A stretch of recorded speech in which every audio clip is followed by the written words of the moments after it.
You don't need to be in a crowd of people to be complete.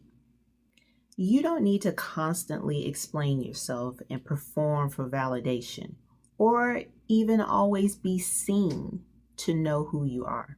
There is a quiet kind of power in choosing yourself. So today, let's talk about what it means to be a loner, but not that sad, misunderstood trope that they show in the movies. Today, we are going to talk about the version that is rooted in confidence and self possessed. Hello, I am Dr. Yolanda White Johnson, and welcome back to my channel, The Growth Alchemist. If you are returning, thank you for coming back to spend some of your day with me. And if you are new here, welcome. Today, I want to share something personal, something that has reshaped the way I've moved throughout life. We are going to dive into what it truly means to enjoy your own company, to move in silence, and to embrace a more private, intentional life. And wait, before you click away, this video is not about isolating yourself or cutting everyone off. It's more about choosing alignment over attention. So if you are someone that has ever been called too private or too quiet, if you've ever felt like you just don't fit into loud spaces anymore, then this video is for you. The first thing I want to talk about is that solitude is not loneliness. It's actually a very sacred space. Let's clear something up.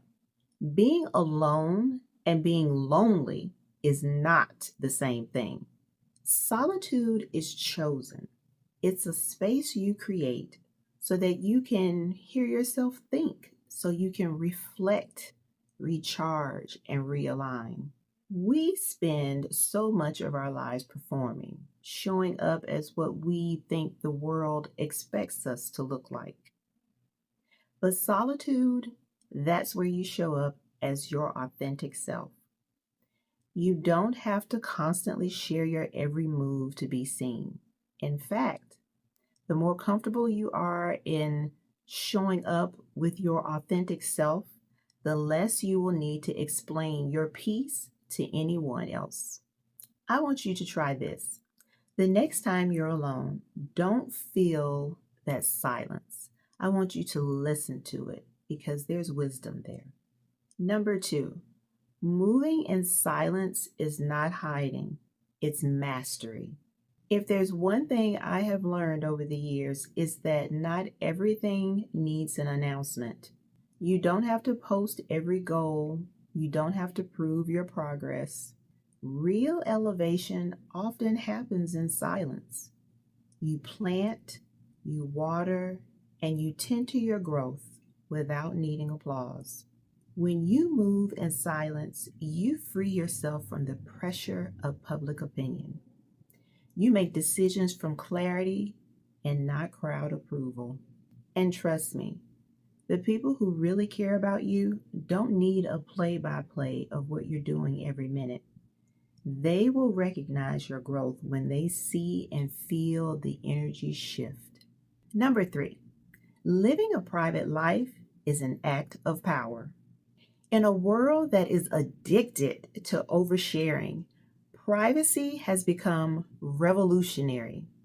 It's not secrecy, it's sovereignty. When you live privately, you reclaim your energy, you protect your peace, and most importantly, you trust yourself enough to hold space for your own joy without needing to broadcast it. You begin to realize that not everything needs to be seen to be real. Some of your biggest breakthroughs will be quiet, personal, unseen, and yet deeply powerful. So let the world wonder, let them guess.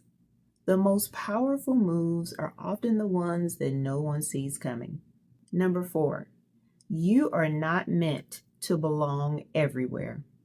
Part of becoming private is realizing that you are not for everyone, and that's okay. If you're always feeling like the outsider, like your energy doesn't quite click with the crowd, it's probably because you weren't meant to blend in. You were meant to lead, to inspire, to disrupt the patterns, not repeat them. And that often requires seasons of solitude because clarity doesn't come when you're surrounded by noise. It comes when you're still, peaceful, and quiet long enough to hear your inner voice. Finally, I just want you to know that this video is definitely not about cutting people off. It's about choosing yourself. Let me say this clearly. You can love people and still need space. You can be supportive without being available 24/7. You can value connection and still choose solitude as your default setting. Being a loner, the way we are talking about it today, is about self-trust, self-respect, and self-alignment. It's about knowing that your value isn't how many people you can keep around you, but how true you are being to yourself. So here's your journal prompt for the day if you are someone who likes to journal, or maybe it can be just your quiet thought for today. Who are you when no one is watching? And are you giving that version of yourself the love, peace, and attention that they deserve?